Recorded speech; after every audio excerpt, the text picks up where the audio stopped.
Hello, everyone, and welcome to Schwab Coaching. My name is Cameron May. I'm a Senior Manager of Trading and Derivatives Education here at Schwab, and this is Long Verticals and Diagonals. And today we're going to be talking about diagonal spreads, and specifically we're going to be talking about how some traders will use stock charts to assist in the planning and placing of a diagonal spread trade. We're going to be talking about making longer-term plans, making shorter-term plans, learning when to enter, when to exit, what the traders might be looking for on that stock chart to assist with that approach to trading.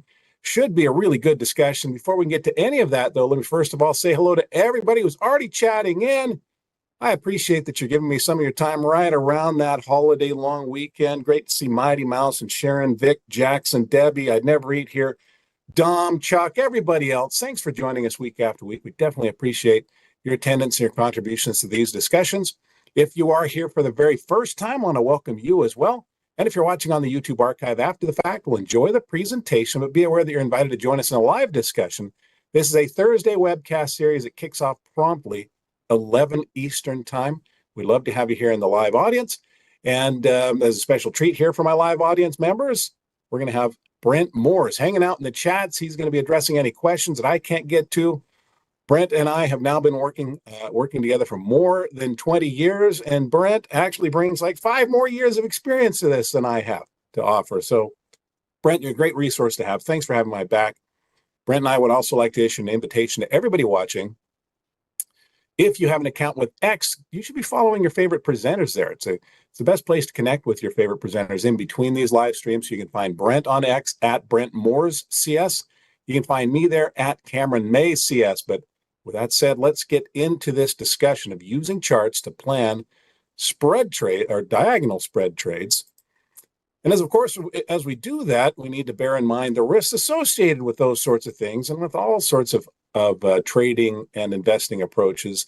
These risks are real, so keep an eye on these disclosures. Options carry a high level of risk and are not suitable for all investors. The information here is for general informational purposes only and should not be considered an individualized recommendation or endorsement of any particular security, chart pattern, or investment strategy. Schwab does not recommend the use of technical analysis as a sole means of investment research. Investing involves risks, including the loss of principal, and any investment decision you make in your self-directed account is solely your responsibility. Okay. So here's what we're going to be spending our time on today. First thing that we're going to do is take a look at our existing example trades in our paper money portfolio and see if any of those need some attention. But most of those are doing well. One that's not doing well, we're well aware of that. But then we're going to take a quick glance at what the markets are doing. Spoiler alert, it just seems to be going up and up and up. And then we're going to use that as a backdrop to use a stock chart to plan and place an example diagonal spread trade. That stock chart for some traders can assist with understanding when they might enter that diagonal spread, which strikes prices they might choose, which expirations they might select, and when they might decide to get out of that trade if it goes south on them. So a lot to cover there. So let's go right to the Thinkorswim desktop trading software platform. And here are our 5 current positions. As I mentioned, we have 4 that are doing pretty well. And actually, these numbers just reflect the current iteration of these trades. We've actually made some changes along the way, so I've added those changes to our charts so we can track them. But we also have United Health not doing so well, not doing as poorly as it seems to here. This one also has a history that we need to revisit. But we're going to start with Amazon. Let's go to the charts for Amazon. Here's our trade. This is just last week's trade. So last week, we entered into a long call vertical spread, bought the 215 calls, sold the 220 calls. The preference here is for the stock to get above and to stay above 220, particularly as we move toward that August 1st expiration. We selected that expiration because there's an earnings announcement just after that. For some traders, they prefer not to have positions over an earnings announcement. That's not universal, but some have that preference, so that's what we did. But this stock, it's actually it's cooperating just fine. We entered the trade here, kind of waffled sideways, but it's still staying above our 220 strike, so that's doing well. We're up $600 on that at the moment. Let me take a quick glance at it. It is a $5 wide spread, 215 to 220. So I'm just looking here at the current market price to see if we're close to a $5 difference between those two. Nope, it's only about $3. So there's still plenty of meat left on that bone if the stock continues to cooperate. Let's leave that trade alone. Next up, we have Broadcom. Broadcom, we just have 2 contracts remaining in this position. Those contracts are doing well. It is a $10 wide spread. So what we'd like to see here is for that difference between the 2 strikes to get close to $10. And that's right where it is. It's almost, what is it? $9.80 or so. Let's see what's going on with Broadcom. This is the trade history. So this one is also a long call vertical spread, bought the 230s, sold the 240s. We'd like to be above 240. That's our green area here. And you can see since we entered the trade here, the stock went sideways, kind of like Amazon got off to it with its start, but then took off. So it's well above our strikes. Right now, we're in really good position for ultimately accomplishing a maximum theoretical gain if we let this go to July 18th expiration. But along the way, we've already closed out 3 contracts. We started off with 5, closed 3 for $1.50 profit. There's 20 cents left. There's a high probability of making the 20 cents on 2 contracts. It'd be an additional $40 if we just leave this alone. So that might sound like easy money. What's the risk if the trader were to stick with this trade? This might feel like, oh, this is guaranteed. We got $40 just waiting for us to grab it. If this stock were to collapse, and this stock can collapse, you can see historically it's had times where it can shoot downward, as plenty of stocks have the potential to do. If it were to do that, not only would we likely not make that remaining $40? This is not $40, per share or per contract. It's just $40 overall for the 2 contracts. But with this being a $10 wide spread, do the math for me. If there's 20 cents of profit potential left in each of these $10 wide spreads, what does that leave as risk in the form of unrealized gains that can be lost and additional risk below that? My math says $10 minus 20 cents is $9.80 of risk, $980 of risk per contract. We have 2 of them. So almost $2,000 of risk in pursuit of $40. I think for some traders, they might look at that and say, you know what, close enough. 45 and 35. Look at that. There's only about a 25 cent. Right now it's about 25 cents left that we might make in this trade. I think what we're going to do here is close these remaining 2 contracts out. Let's right click. Let's create a closing order and sell those vertical spreads. 975. You can see there's a decent spread between the mid and the natural when contracts go deeply in the money as these have done. The spread between the bid and the ask price can widen. It can make it a little bit harder to get these orders filled. So what if we said, well, we're willing to get out even if we can do it for if we can sell out of these contracts for $9.70 net. Let's do that. Let's submit an order at $9.70. We're still kind of being demanding here. Now, paper money might be, we'll see. Paper money can tend to be a little bit more, forgiving than real life. But let's click confirm and send. Let's try to sell out of these 2 vertical spreads for $9.70. Yeah, we're leaving a little bit of money off the table, but also eliminating, if we're able to get out, eliminating any remaining risk in this trade. Okay, so we don't worry about the max profit, max loss. This is as though we're entering into a new trade. This is actually a closing transaction, but we do want to consider that there are commissions to be paid here that can chip away at this credit. So instead of getting just a flat 1940, maybe you're 1937. Friendly, Greg, yeah, maybe paper money's being a little bit more friendly sometimes. But let's send this order off. Yeah, we sold it. Okay, that was a pretty quick fill. Now, paper money does a great job of mimicking real life. Sometimes not quite so much. Maybe we would have filled that quickly in real life. Might have had to work that order a little bit more. You never know. But in any case, we're done. Closed out for the 970 we're hoping for. Is that what we sold out for? Yeah. Anyway, so that is now a realized gain. We're done with Broadcom. Closed out our 2 remaining positions. two remaining contracts. Gilead Sciences, we have 3 contracts remaining. Actually, not remaining. This was just a long call diagonal. It started life as 3 contracts. Anyway, so let's go look at this one. This one up $3,500. This is actually one where we're not up quite as much as it might initially appear because we took a couple of losses along the way. If we go to GILD, here's our long call diagonal. Bought a long call right here, the $95 long call.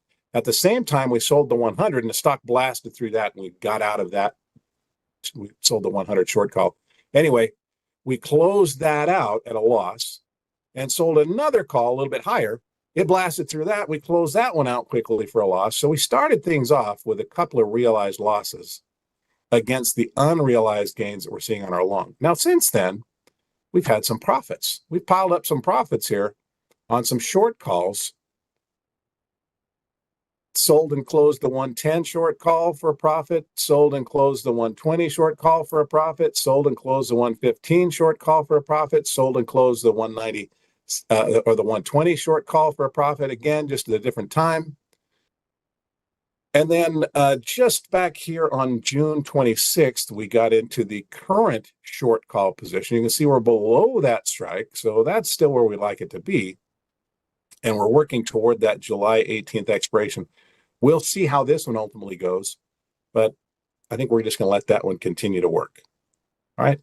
But overall, between the about $10 that we lost on these two and about $5 that we made on the other 4, not including the current credit, down about $5 on the short positions. So the current $3,500 profit, we got to remember we've taken about a $500 net loss as well. Actually, $1,500 because we did 3 contracts. So overall, we're up about $2,000 here, not $3,500. That's okay, doing all right. Next up is Alphabet or Google. Cola says, Dr. Cameron, since you have a lot of tools in your toolbox, what's your favorite? I think you meant to say what's your favorite and must have one. Cola, it's a good question. It's one I can't answer. It would be inappropriate for me to answer that. Because if I say what my favorite thing is to do, if I reveal how I manage my portfolio, that can come off as an endorsement for everybody. That's what they should be doing in theirs. And I don't know my audience well enough to do that. Nope. I've been in this business long enough. I understand the rules. There are advisors, and then there are educators. I'm an educator. An advisor sits down with somebody to ask them, what are your assets? What's your comfort level and experience with a certain approach to trading? What is your tolerance for risk? What are your trade objectives or your portfolio objectives? And they can line all that up with suggestions. I can't do that. I don't have that luxury. I don't know my audience members in that detail, nor even if I did, would it be within my role. You've asked a really good question. I just want to explain why I can't share. Yeah, Wiley, you say I can't share. It would be inappropriate for me to do that. It would be not just inappropriate, not allowed, and for very good reason. Okay, so my apologies. Of course, I'd love to tell you. Would I love to tell? Of course I would. Can't. Anyway, so let's go to, which one was it? Alphabet. So with Alphabet, here's the history of this trade. Got into a long call vertical spread. It immediately started behaving well, gave us an opportunity to close out 5 of our 11 contracts for a 75-cent profit per share on 500 shares. And then look at this. Right after we took that, it started to collapse. Came down, even teased down into our vertical spread, not where we'd like to be, but it's recovered since then. Still some time to go till that July 18th expiration. The trade's back on the right side of things. There's our Alphabet position. We're up $765 on the remaining 6 contracts. I think what we're going to do is allow those to continue. No, maybe not. Maybe not. No, look at this. This is a $5 wide spread. I just glanced over our current market price of the 2 contracts.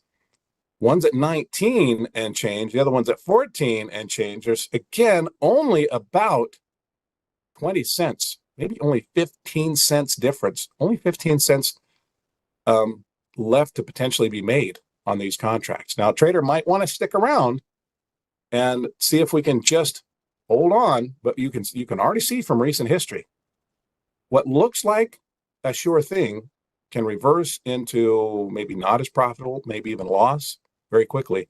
Let's close that out. Let's come back here, create a closing order, sell the rest of these verticals. Looks like we might be able to get out for around 480. Let's back off, see if we can get out for 480 in this case. All right.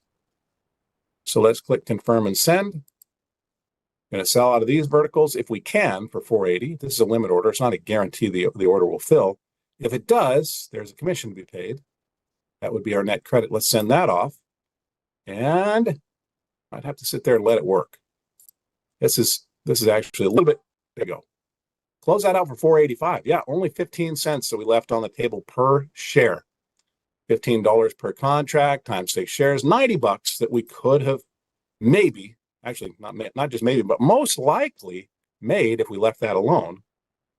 But we're done. So we've closed out a couple of these positions. That leaves us with our UNH trade. This one is just not doing well, but we're still not going to exit it because when we've put this thing on, the premise of this trade was, hey, let's do something that some traders do where they get into a position and they decide they're going to stick with it no matter how it goes and just try to make the best of it. Hopefully it goes well. If it goes poorly, we'll do some damage control. Well, guess what? Sometimes that just doesn't work. So here's what we've done over the course of the history of this trade. Let me spread this out a little bit so we can see it. Entered into a long call diagonal spread, bought the 520s, sold up here the 560s. That was the initial short position. Close that one for a profit. We've been able to close another one for a profit, another one for a profit, another one for a profit. That sounds like, we are killing it here. Nope, we're getting killed. Because while we have stacked up maybe $20-ish in gains on the short contract, we're also sitting on a massive, I think it's about 90 bucks loss per share on the long. Yeah. Now, right now we're in a short call at the 530 strike, and you see we're all, because I've I've expanded the chart. The price is so far down, it's off the bottom of the chart. Yeah, not doing well with this position, but I think what we'll do with this one, that short call I think has about 20 cents left in it. Let's go look at it. 530 call. It's only down to 2 cents. Wow. All right. It was 20 cents earlier today. Literally only 2 cents left. You can understand why. This thing is so far out of the money and so little time for this to recover. There's almost, not zero chance, but effectively zero chance that this thing's going to be able to get back in the money by expiration. So it's down to zero value. So what a trader might consider doing here is rolling that position. And maybe rolling just means get out of this one, get into another one.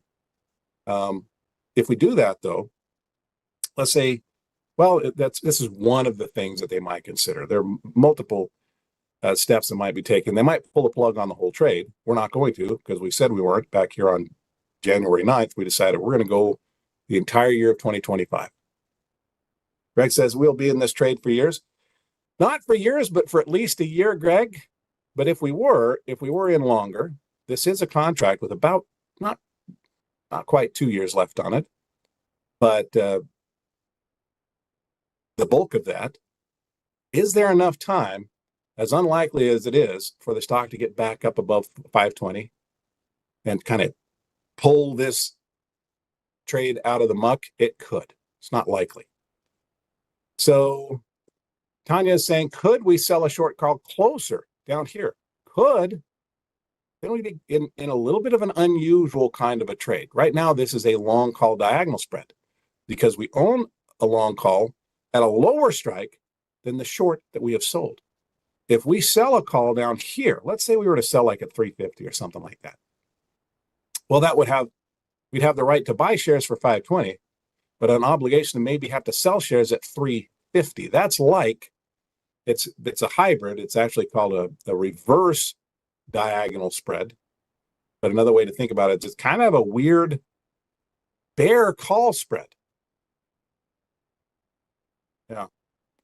In this case, I think what we're going to do, since this short call isn't really doing us any more favors, there's only 2 cents left that could be made. I'm just going to close it out.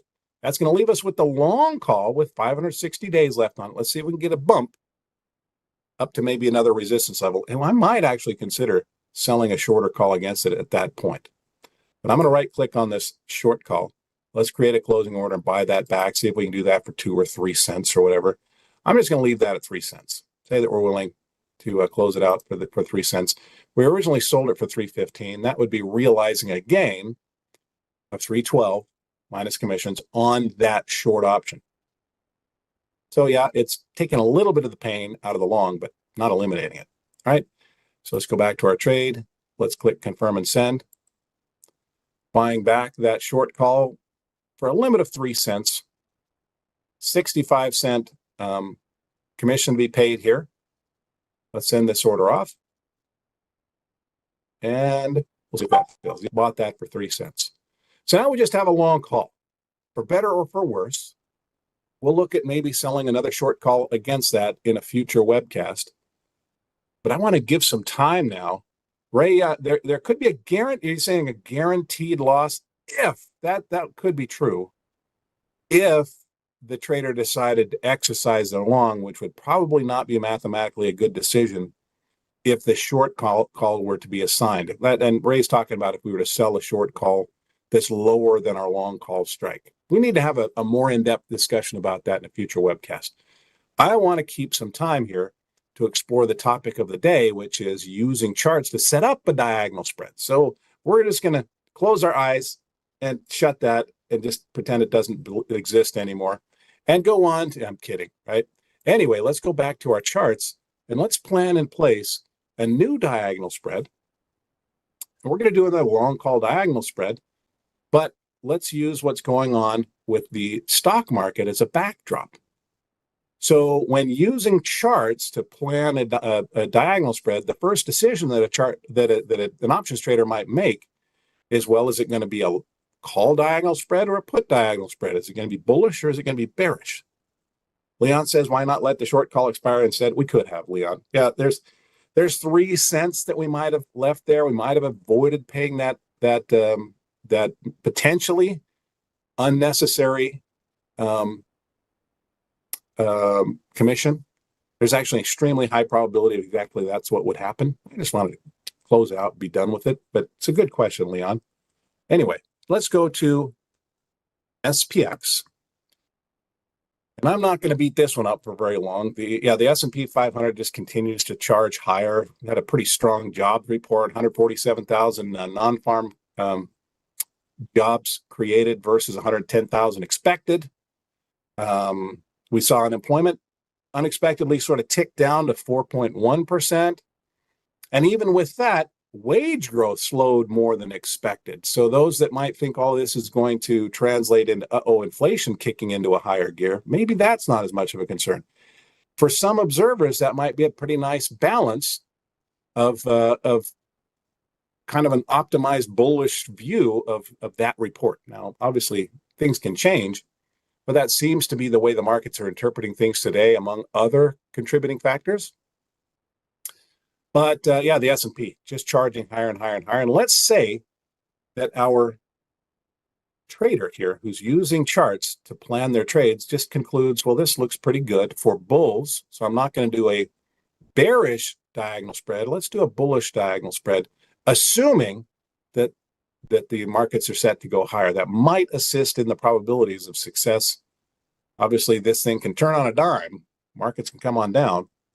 But maybe another thing that the trader might note is that the S&P really struggled right at about this 6130 level for quite a period of time.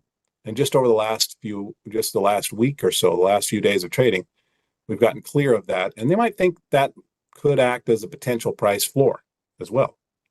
Well, in any case, that might be step one. Take a look at what the context of the broader market conditions might be. And that might help that trader make a decision between bullish and bearish diagonal spreads. So now, once they've settled on which direction they're headed, they might go look at a stock chart that aligns with that expectation, at least in their eyes. So I'm going to be using, as an example trade today, I'm going to use NVIDIA. Why are we using NVIDIA? Well, it could be what's happening on the chart. Also, for some traders, price per share can certainly be a consideration. Liquidity can be a consideration. But let's focus, and there can be other considerations as well. Maybe they just think this sector is going to be great, or they think the stock is fundamentally healthy for whatever reason. But let's just focus our attention on what a trader might look for in planning a diagonal spread specifically, and more specifically, a long call diagonal spread using a stock chart. So if you're not familiar with a long call diagonal spread, it consists of two elements: a long-term call that is purchased, and then a shorter term, sometimes shorter than the longer term, a shorter term call that is sold. Okay, buying long-term call, longer term call, selling a shorter term call. Those are the elements. But the real driver of this trade is that longer term call. It's going to carry the bulk of the investment here. It's going to carry the reward potential for the most part, and the greatest risk. So that might be the first lens that our trader peers through. Is they're thinking about a long-term call. Does this look like, or at least a longer term, maybe a period of weeks to months on that longer term call? But what might they look for on a chart? Well, they can get pretty fancy. There are lots of different ways to view the current circumstance of a chart. And by the way, if you don't feel very strong, if you feel like you might need to brush up on your understanding of the stock chart related concepts, let me make a suggestion for everybody here. Make sure that you're taking advantage of the other educational resources that are outside of just this webcast series, including, for example, a webcast series that I teach. It's all about charting. If you haven't done this already, go down, subscribe to our YouTube channel. It's called Trader Talks Schwab Coaching Webcast. You can subscribe to it. Just click on the little subscribe button down in the lower right-hand corner of your screen right now. It doesn't cost anything, and it just takes a second. But our Trader Talks YouTube channel is where we house the playlist for our previous webcasts. So I'm going to go to the playlist here, and I have a webcast series that's called Advanced Charting Techniques. You can see it right there. So to find it, you just scroll down about halfway through the list. We have a bunch of these webcast series, but mine is called Advanced Charting Techniques, and you can just see the whole playlist right there. And I think that can really help you understand some of the other technical approaches that might be used for planning stock and options trades. In any case, what might the trader be looking for as they're planning the first leg of their long call diagonal spread? Well, if we're going to buy a long call for a relatively extended period of time, maybe the trader might look for at least some indication that this stock is potentially likely to go up for an extended period of time. So what do we see on NVIDIA as an example? Here's what I notice with NVIDIA. Let's see. Oh, you're saying this kind of looks like a crown there, Jim? Yeah. Anyway, what I notice is that NVIDIA kind of has this tendency to get up and run once it has a mind to. So you'll notice, for example, over the last few months, stock has really come up pretty rapidly. It's gone from below $90 to $150. Before that, it did a similar thing from about $90 up to around that 150 level. But it took a few months to do that. And this is not the only time this has done this. If I go back in time, let's go to a longer term chart. The trader might notice that on upswings, NVIDIA really can get up and go. So when they see moves like that, and they think, here with NVIDIA, what a trader might notice is that the stock is starting to break through a resistance level, or has recently broken through an apparent resistance level. To some, this might mean it's about ready to go for another extended run. And if it does, wouldn't it be nice if that trader owned a long call on that. Because if the stock goes up, what does that do for the value of a long call? It probably can elevate it, can raise the value of that long call. And as the further the stock goes up, the more potential profit on the long call. So the chart might serve to signal when to take a trade. For example, a breakout of resistance, which is my example here. It might also assist with picking the length of time on the contract. How long of a call option, how long might the trader want to have on their contract if they think this stock is likely to run up for maybe a period of several months? Let's call it 3 or 4 months. We might think, well, let's go buy a contract that expires in 3 or 4 months. Sometimes our timing isn't great, even if the stock goes for a great run. A rule of thumb for some traders is that they'll look at how long they think the stock might take to make whatever its move might be, in this case, an upward move. And then they'll double that time frame for the option that they purchase. So in this case, it looks like it's generally taken between 2 and maybe about 4 months to make these upward swings. So let's just call it 4 months on this next move. Maybe it's set to run for another 4 months. Time will tell, may not, certainly. But the last thing a trader might want is to run out of time.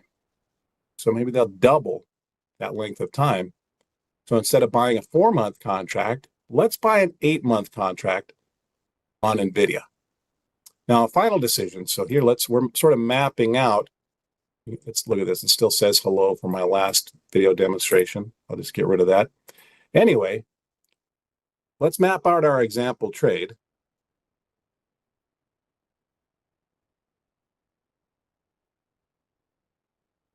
Is a long call diagonal. Make that bold so that you can see it a little bit better. And it does start with buying a long call. So we've settled on the stock. We've settled on the timing of the entry. We've settled on the length of time till expiration. Let's go to the trade tab now. And what is about 8 months might be out here to possibly, the 20th of February? Let's go to the 20th of February and choose a strike price. Now, Chuck is proposing a different way to plan this trade. Chuck says, why not use the fib retracement to plot out this trade? We certainly could, Chuck. Lots of different tools that I could introduce here and explore, not to diminish your suggestion at all, but I just wanted to make this discussion kind of as basic as possible. But yeah, be aware that as Chuck has proposed, and I'm sure others could suggest, lots of different ways that we could have outlined a way to analyze a stock chart for potential entry on any kind of a trade, right? Yeah, that comes down to the trader's comfort level with different technical approaches. But let's just say we're just looking for a break of resistance for this example, using previous moves, price moves, without recruiting any additional tools to gauge how far we think the stock might go and how long we think it might take to get there. And that can assist with potentially with deciding when to buy, deciding what expiration to buy, and now what about the strike price? Well, as a general rule of thumb, this is not going to be universally true. What some traders will do in an effort to minimize the impact of time decay on this long call that they might be in for a period of months. Time can really chip away at the performance of that long call over time. They might go in the money. Going in the money on a long call, this would also apply to a long put if we were buying one, but in the money contracts tend to have lower time decay exposure as compared to the size of the investment as say an at the money or an out of the money contract. So you might just think, well, let's just go all the way in the money, all the way up that option chain. Well, there's a trade-off here. We're trying to strike a balance. The trader might be trying to strike a balance between minimizing time decay, but also as we go deeper in the money, the contracts get more expensive. So in an effort to balance that, for some traders, they might settle on using delta as a guide. And for example, they might look at, let's say, a 70-ish delta as reducing time decay exposure, but also not going so deeply in the money that the contracts are quite expensive. Ambrose says, why such an expiration date? So Ambrose, I went through the logic of the expiration. It's twice as long as the anticipated move. If you need to revisit that, though, this is one of those webcasts where we're planning to post that to the channel later. So we're going to go for our delta of 70. Now, delta can tell us a couple of things. It can tell us the likelihood that the rough probability that the contract is going to expire in the money. That's one thing. It can also tell us the degree of leverage on a contract, meaning if the stock goes up or down $1, how much we might make or lose on that $1 move in the form of unrealized gains or losses. But a third thing is that it might just assist as a quick reference point for making consistent selections of strike prices. So if a trader has settled on, let's say, a 70 delta, that will consistently guide them in the money to a similar-ish exposure to time decay, but also balancing against cost. All right. So let's say for this example, we're going to buy 20th of February. What is that? The 145 call? That looks like at the moment it's trading for around $31. I'll just say it's 31 bucks that it's going to cost us. Obviously, we don't know if and until the order fills, any order that we place fills. So think about how that lines up with what we've just seen on our chart. It's a bullish trade. If the stock were to go up, let's say it went blasting on upward to a similar extent that we've seen previously. This went up from, basically $87 up to about $150. That is huge upside potential for the owner of a long call. Well, that's nice, but very rarely does a stock just go straight up. Let's go back to our 1-year chart and talk about something else. The shorter term option that makes up the other side of this diagonal spread.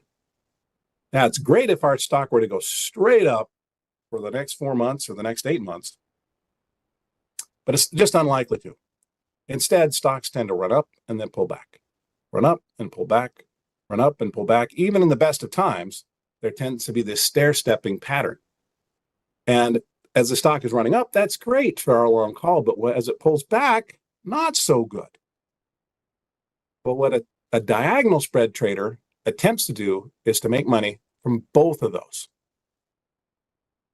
So Leon says, why not the long call for the 17th of December 2027, which is cheaper time decay for the long term? So Leon, that's a possibility. We'd slow down time, but guess what? For the 17th of December, we'd be paying a lot more money.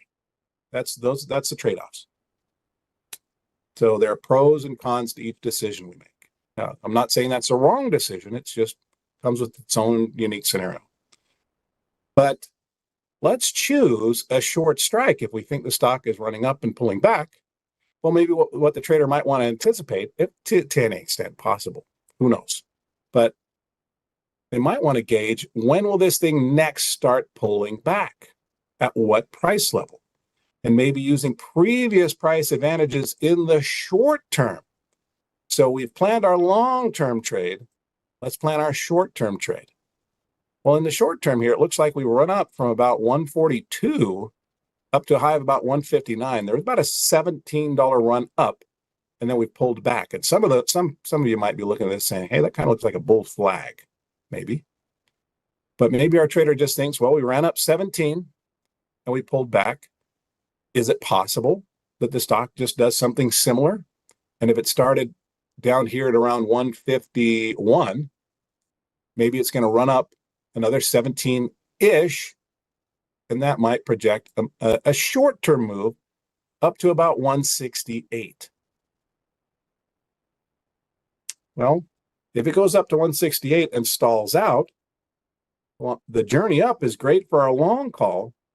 Maybe what a trader might consider doing is selling a short call just up beyond where they think the stock is likely to turn down next. Let's look up here, maybe at that 170 level. So if we run up a similar distance to what we did right here, that might take us up to, somewhere like that. And as we stair step back, we might want to sell a call up there and see if we can just get it to expire worthless. So the other side of our trade here is to sell a shorter term call. Go to our trade tab. And in this case, instead of looking to buy plenty of time, we're selling. And we're going to sell as little time as maybe the trader can get away with and still make it worth their while. I'm going to look at, let's look at maybe the 25th of July. These 18th of July contracts, I would suspect up there at 170, they're just not going to be, well, it's not too bad. All right, maybe we'll do that. Let's look at maybe selling the 18th of July 170 call for, and that looks like around $1.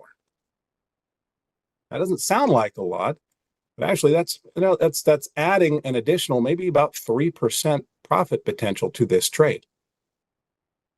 But let's just summarize this trade and we'll place the trade. We're buying a longer term call where we hope the stock goes up. That's the objective for this trade. And then we're selling a shorter term call. We're just hoping that that one just expires worthless.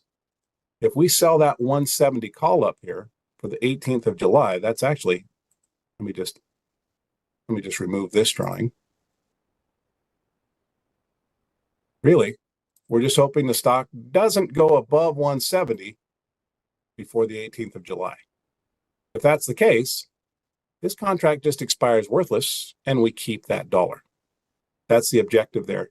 And as the stock pulls down, if it starts to advance again, we might just look for the next level where we think it's going to reverse and sell another call up there. But this is how a trader might use a stock chart to plan a diagonal spread. In this case, a long call diagonal spread. Let's go ahead and place this trade. So here's a quick way to place a trade. We're still on the 18th of July. Doesn't matter the order in which we enter these two positions. We're going to put them both on the same order ticket. So let's go to our 170, and we're going to click on the bid price to create a sell order. And by default, that's going to be for one contract for me. I'm just going to do one contract as the example here. But now, let's go, let's minimize our order and go back to, let's go on down here to the 20th of February, about 8 months out, about twice as much time as we think we're going to need. And go to that 145 call, and I'm going to hold down the control key on my keyboard and click on the ask price. And that's going to add that long call. So now we're buying the 145 for the 20th of February and selling the 170 for the 18th of July. And it looks like it's going to be right around $30. That's just what we would expect if we're paying $31 and receiving about $1. Now, Salient Joe, is this a poor man's covered call? Salient Joe says, yep, some people refer to it as just exactly that. I'm just going to submit this order. How about we say we're willing to spend up to $30 net to get into this position? Let's click confirm and send. We're going to buy this diagonal spread, maximum of $30. There is a commission to be paid if the order fills of $1.30. That would increase the total cost to enter into this position of to $3,000, $3,001.30, I should say. Let's send this order off, and we're in. We actually bought it for a net $29.85. So from here, great. We want the stock to go up, but for the next, what was it, 15 days? We prefer that it stay below 170. So it has about $10 of headroom to the upside for the next 15 days. But guys, that means we've accomplished what we set out to do today. I wanted to review our existing positions, look at the markets, and then place a new trade using charts to plan a diagonal spread. I hope this has been good discussion for you. We're going to be talking about managing this trade in upcoming webcasts. That's what we do each week. You saw that we manage trades as we go. We talk about the pros and the cons of those decisions. I'd love to have you here in those future webcasts. But time for me to let you go. As I do, first of all, make sure that you've subscribed to our YouTube channel. If you haven't done that already, go down that lower right-hand corner, click on the subscribe button, and it only costs it only takes a second. Doesn't cost anything, but that's where you can access our playlists and join our live streams. Also, make sure that you're following us on X. Brent is at Brent Morris CS. You can find me on X at Cameron May CS. You can even give me some feedback on a survey. Actually, is a survey over? Never mind. Survey just concluded. Final results. There we go. Anyway, this is the best place to connect with us in between these live streams. Thanks for everybody that's already clicked the thumbs up button. That's always appreciated. Everybody go have a great holiday weekend. I will see you next Monday. I'll look for you in my future webcasts. I'll also look for you on X. But whenever I see you again, until that moment arrives, I want to wish you the very best of luck. Happy trading. Bye-bye.